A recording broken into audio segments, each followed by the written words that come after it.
आपल्या सगळ्यांना माहिती असेल की बैलगाडा शर्यत ही आपल्या ग्रामीण भागातली अतिशय महत्त्वाची परंपरा आहे. यासाठी गेल्या 25 वर्षांमध्ये खूप मोठं राजकारण झालं. गेल्या 25 वर्षांमध्ये अनेकांनी वेगवेगळे दावे केले. बैलगाडा शर्यत हा विषय हायकोर्टामध्ये, सुप्रीम कोर्टामध्ये, पोलीस स्टेशनमध्ये सगळीकडे गाजलेला, अगदी देशभरात. फक्त मला एवढं सांगू इच्छितो की अनेकांनी क्लेम केलं की मी घोड्यावर बसेल, परंतु बैलगाडा शर्यती चालू होण्यासाठी न्याय मंदिरामध्ये न्याय मागण्याचं काम मी सतत 8-10 वर्षात केलेलं आहे. आत्ताची नाही, सुरुवातीची 2-3 केसेस माझ्यावर ह्या बैलगाडा शर्यतीच्या माझ्या अंगावर आहेत. त्यापैकी एक महत्त्वाची आणि बैलगाडा क्षेत्राला कलाटणी देणारी जी केस होती, जी घटना झाली जानेवारी 2005 मंचर येथे. मी खासदार झाल्यानंतर 1च वर्ष झालं होतं, 1ही वर्ष नव्हतं तर 7-8 महिनेच झाले होते. आणि अचानक बैलगाडा शर्यतीवर बंदी आली. त्या बंदीच्या निषेधार्थ शेतकरी, बैलगाडा मालक यांनी उत्स्फूर्त प्रतिसाद देऊन मंचर बंद आणि मंचरमध्ये मोर्चा काढला होता. त्यावेळेला मी तिथे उपस्थित होतो.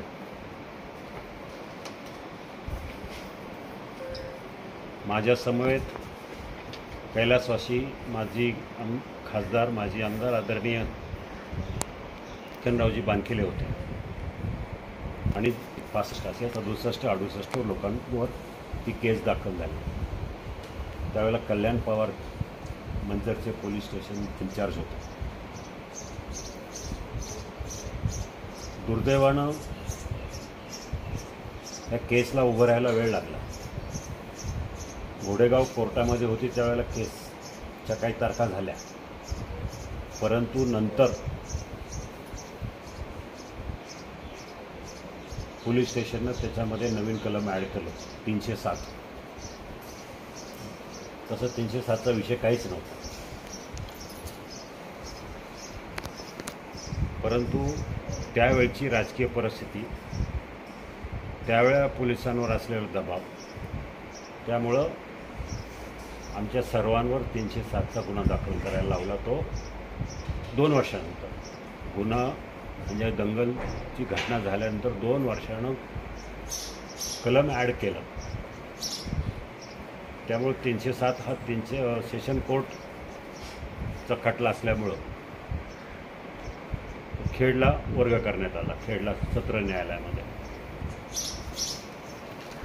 आणि त्यानंतर आजपर्यंत कधीही जी 68 लोकांवर केस आहे, जे आरोपी आहेत, ते सगळे एकत्र कधीच हजर राहिले नाही. बऱ्याचशा वेळेला महिन्यातनं 1 केस व्हायची, 2 महिन्यातनं 1 व्हायची, महिन्यातनं 2 व्हायच्या तारखा, परंतु कधीही सगळे लोक एकत्र आले नाही.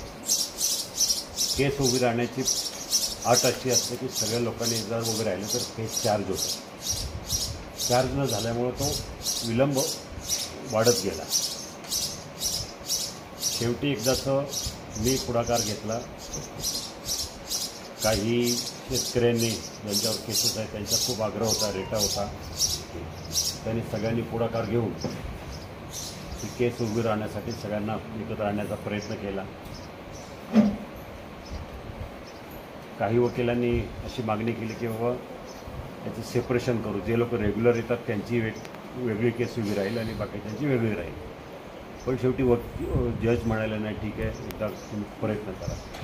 मग गेल्या 1-1.5 वर्षापूर्वी सगळे लोक एकत्र आले आणि दरम्यानच्या काळामध्ये सुप्रीम कोर्टाचा आदेश असा निघाला की ज्या भागातले माजी आमदार, खासदार असतील, लोकप्रतिनिधी, त्या सगळ्यांच्या केसेस प्रायोरिटीवर घ्या, त्यासाठी वेगळं कोर्ट स्थापन करा, वेगळी यंत्रणा उभी करा.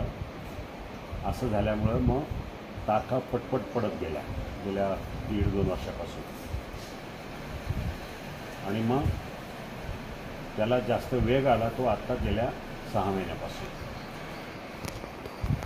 शेवटी काल केस उभी राहिली, अंतिम तारीख होती. काल जवळजवळ 4 वाजेपर्यंत आम्हा सर्वांना तिथं थांबावं लागलं खेड कोर्टामध्ये. आणि 4 वाजता 3:30-4:15ला कोर्टानं आम्हाला बोलवलं, सगळ्यांची ओळख परेड घेतली आणि सांगितलं की आता तुमच्या विरोधात कुठलेही सबळ पुरावे नसल्यामुळं तुमची सगळ्यांची निर्दोष सुटका करण्यात येत आहे. आता हा झाला केसचा विषय. पण मला एवढं आपल्यासमोर सांगायचं आहे की बाबा बऱ्याचशा लोकांचं म्हणणं होतं यांनी काय केलं, मी केलं, ह्यांनी काय केलं, मी केलं. मी काय केलं हे जनतेला माहिती आहे. इतका 20 वर्ष 25 वर्ष म्हणजे 20 वर्ष झालं, 2005 ते 2025 20 वर्ष सतत कमीत कमी 60 वेळा 60 तारखांना मी हजर राहिले. माझे कामं वगैरे सोडून प्रचंड पैसा खर्च झाला वकिलावर केस लढण्यासाठी. आणि हे सगळं कशासाठी केलेलं की बाबा लोकांसाठी, शेतकऱ्यांसाठी उभं राहिलो. पण बाकी कोणाला कसली, कुठल्याही एक महेश लांडगे सोडलं तर कोणावरही कसली केस नाही आहे, कोणालाही कसली जळ पोचलेली नाही आहे. मग आवाज तर सगळेच करतात, आम्ही केलं, आम्ही केलं, आम्ही केलं. हे मला आपल्याला सांगायचं की आमच्याकडे सगळे पुरावे आहेत. ही केस जी आहे इतकी जुनी आहे. अजूनही केस आहे की जे चाकण चौकामध्ये मोठा मोर्चा घेतला होता, ती केस अजून उभी राहायची. त्यातसुद्धा तेवढेच 30-40 लोकांचे आरोपी आहेत. ती केस अजून काही उभी राहत नाही. ती चालेल अजून 8-10 वर्ष. लांडेवाडीमध्ये घाट भरवला होता त्यावेळेलासुद्धा अशी केस माझ्या लागलेली आहे. ती पण उभी राहिली नाही. त्या जसं तारखा होतील तसं चालू आहे. पण 3-4 केसेस समाजासाठी काम करत असताना माझ्यावर केस लागल्या गेल्या. गेले 20 वर्ष, गेले 10 वर्ष म्हणजे खासदारकी संपल्यानंतर मला पासपोर्टही मिळत नव्हता. कारण केस तुमच्यावर असल्यानंतर पासपोर्ट मिळत नाही आणि त्यासाठी तुम्हाला जजचं, कोर्टाचं परमिशन घ्यावं लागतं. शिरूरमध्ये मिल्टन कंपनीमध्ये स्ट्राईक झाला होता, त्या लोकांना भेटायला गेलो, माझ्यावर केस दाखल झाली. पुणे शहरामध्ये महागाईविरुद्ध मोर्चा काढला त्यावेळेला माझ्या नेतृत्वाखाली मी होतो, डॉक्टर कोल्हे, विनायक निमान आणि सगळी शहरातली बॉडी. ती केस अजून चालूच आहे. आचारसंहितेच्या खोट्या केसेस म्हणजे पिंपरी चिंचवड शहरामध्ये सुद्धा 10 मिनटं मी लेट प्रचार पर्यंत चालू राहिला किंवा गाड्यांची संख्या जास्त होती. मग शेवटी कोर्टामध्ये त्या गाड्या कुठल्या गाड्या आहेत ज्या माझ्या नावावर दाखवल्या पोलिसांनी ते त्यांना दाखवता आल्या नाही. गाड्यांची संख्या जास्त म्हणून असं चालत नाही. मग कोर्टाने ते फेटाळले. पण अजून अशा काही केसेस आहेत. 5 मिनटं यांनी उशिरापर्यंत भाषण केलं. बरं तुमच्याकडे रेकॉर्डिंग आहे का? नाही आहे. मग अशा प्रकारच्या केसेस खोट्या त्याला तर राजकारणाचा बळी पडलो असेल, काही असेल ते ठीक आहे. पण माझ्या अनेक केसेस आहेत, नाही असं नाही. पण यातून आता कुठंतरी ही महत्त्वाची केस होती, त्यातून आता मी बाहेर पडलो आहे. मी बाहेर पडलो नाही, माझ्यापेक्षा माझ्याबरोबर अनेक वयस्कर लोक होते. 67 लोकांपैकी 17 जणांचा मृत्यू झाला गेल्या 20 वर्षात. तिचं नाव वनफुले असतील, परत अजून आमचे मयूरचे कोण होते, मयूर हॉटेलवाले, जैन शेठ, ही सगळी लोकांना हे 17 लोकांचा मृत्यू झालेला आहे. आणि बाकी राहिलेत 48 लोक राहिलेत. आता स्वतः त्या 20 लोकांच्या 48 लोकांच्यावर आता ते निर्दोष सुटका झालेली आहे. सांगण्याचा मुद्दा एवढाच की आपण बऱ्याच दिवसानंतर भेटतो आहे. आम्ही नुसतं राजकारणासाठी काय करत नाही, त्याचा कधी आम्ही गवगवा केलेला आहे असातला भाग नाही. पण बरीचशी लोकं मला म्हणायची बाबा दादा काहीतरी वाचवा, आम्हाला प्रत्येक तारखेला जावं लागतं, कामधंदा करावं लागतं, पोलीस घरी येतात, घरी आम्हाला बायकांना त्रास देतात. यातून आता कुठंतरी त्यातून हे झालेलं आहे. अजूनही अशा केसेस आहेत म्हणजे लढत राहील. हा बेसिकली विषय होता म्हणून आपलं सांगावं. आमच्या दृष्टीनं या भागातल्या जनतेच्या दृष्टीनं ही खूप मोठी घटना आहे. अनेक वेळा अनेकांनी जाहीर केलं की बाबा बैलगाड्यावरच्या केसेसचे खटले मागे घेऊ.